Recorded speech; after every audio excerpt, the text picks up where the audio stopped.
गुरु रविदास जी का जन्म वाराणसी के पास के गांव शीर गोवर्धन में हुआ था। उनकी माता का नाम कालसी देवी और पिता का नाम संतोष दास जी था। वह चमार जाति से थी, जो कि नीची जाति थी और जिसका विरोध ऊंची जाति का हर एक व्यक्ति करता था, खासकर ब्राह्मण। उनकी जन्म तिथि बिल्कुल भी निश्चित नहीं है। कुछ लोगों का मानना है कि उनका जन्म 1376 में हुआ था, तो कुछ लोगों का मानना है 1377 में, और कुछ कहते हैं 1399 सीई में हुआ था। पर जितनी जानकारी हमारे पास है उसमें इतना अवश्य कहा जा सकता है कि 1450 से लेकर 1520 तक के बीच का सफर उन्होंने यही धरती में व्यतीत किया था। क्योंकि रविदास जी नीची जाति से थे, तो उन्होंने ये जाति के बीच का फर्क बचपन में ही बहुत पहले बहुत छोटी उम्र में ही देख लिया था। जब वह पाठशाला गए, वह शिक्षा लेने पंडित शारदानंद के पास उनके आश्रम गए, वहाँ उन्हें इस फर्क का अनुभव हो गया।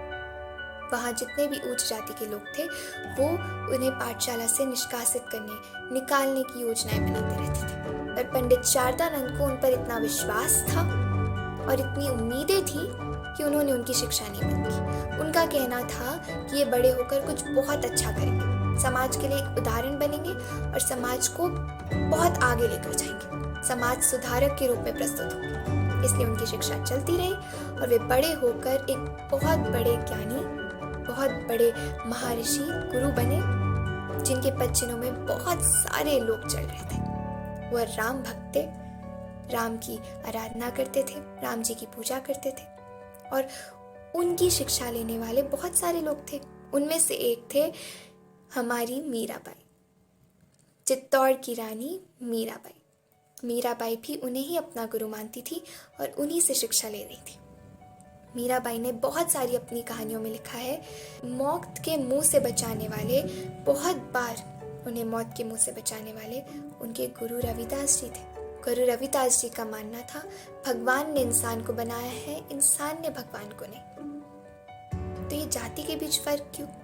हमें कोई हक नहीं बनता कि हम मनुष्यों के बीच फर्क करें, सिर्फ उनकी जाति, भेद या रंग रूप को लेकर। जब इंसान के बीच में भगवान ने नहीं फर्क किया, भगवान के सब अंश हैं, भगवान ने सबको बनाया है, तो हम उनके बीच फर्क करने वाले कौन होते हैं? इसलिए इसी बात को लेकर वो इस जाति के बीच के फर्क को मिटाने की कोशिश करते रहे। उन्होंने बहुत प्रयास किए, वो हमेशा इसके खिलाफ खड़े रहे और इनका साथ देने के लिए भी बहुत सारे लोग थे। परंतु इनके हितैषी के साथ साथ इनके बहुत सारे दुश्मन भी थे, खासकर ब्राह्मण।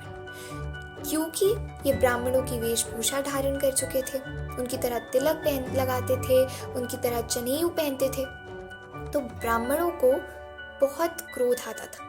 ब्राह्मणों को अच्छा नहीं लगता था कि ये नीची जाति का व्यक्ति हमारी तरह वेशभूषा कैसे धारण कर सकता है। क्योंकि उस समय नीची जाति के लोगों को मंदिर तक में जाने की अनुमति नहीं थी, पक्के मकानों में रहने तक की अनुमति नहीं थी, वे सिर्फ कच्चे मकानों में रह सकते हैं।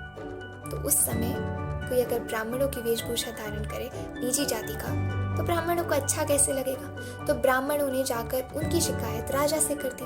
तो राजा ने उन्हें सभा में बुलाया और उनकी बहुत अपमान किया, उन्हें दंड देने की घोषणा कर दी। तभी उन्होंने कहा सभा में सबके सामने कि हम सबका खून एक समान है, तो हमें कोई हक नहीं है कि हम इन खून में फर्क करें, सबका खून एक सा लाल है।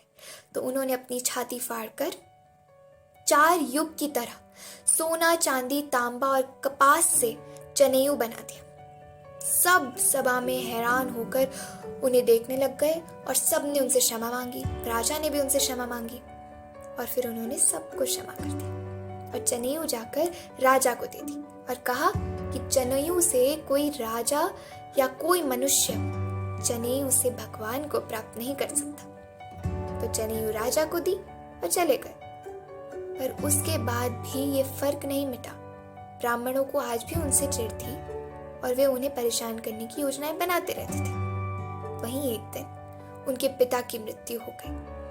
उनके पिता का शव गंगा घाट में पड़ा था और वो सबके समक्ष भीख मांग रहे थे, प्रार्थना कर रहे थे कि मेरे पिता को अग्नि देकर गंगा में प्रवाहित करने की अनुमति दे दो।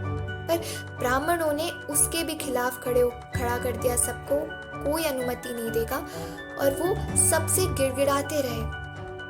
वहीं कुछ चमत्कार हुआ जो किसी को भी विश्वास नहीं हुआ। गंगा ने अपनी दिशा ही बदल दी और गंगा उल्टी दिशा में बहने लग गई, और उल्टी दिशा में बहकर उनके पिता का शव साथ ले गई।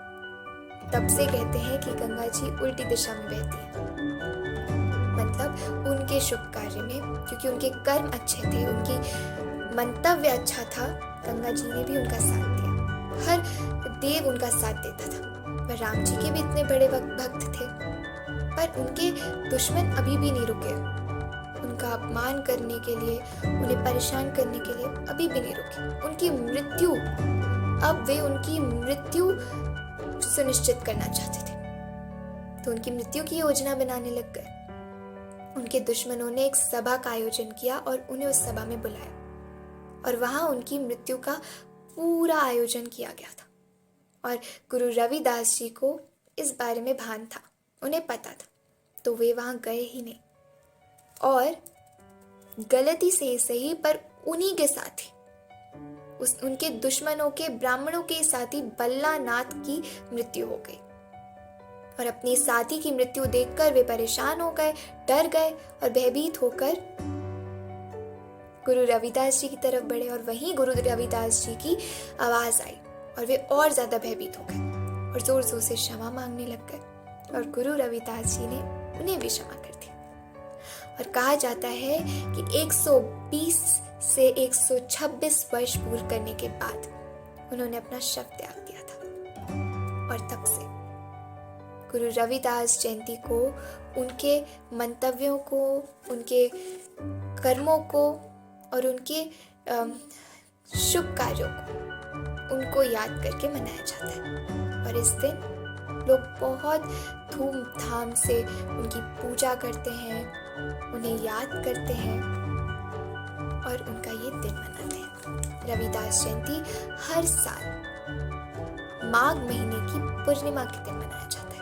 धन्यवाद, और आप सबको गुरु रविदास जयंती की ढेर सारी शुभकामनाएं।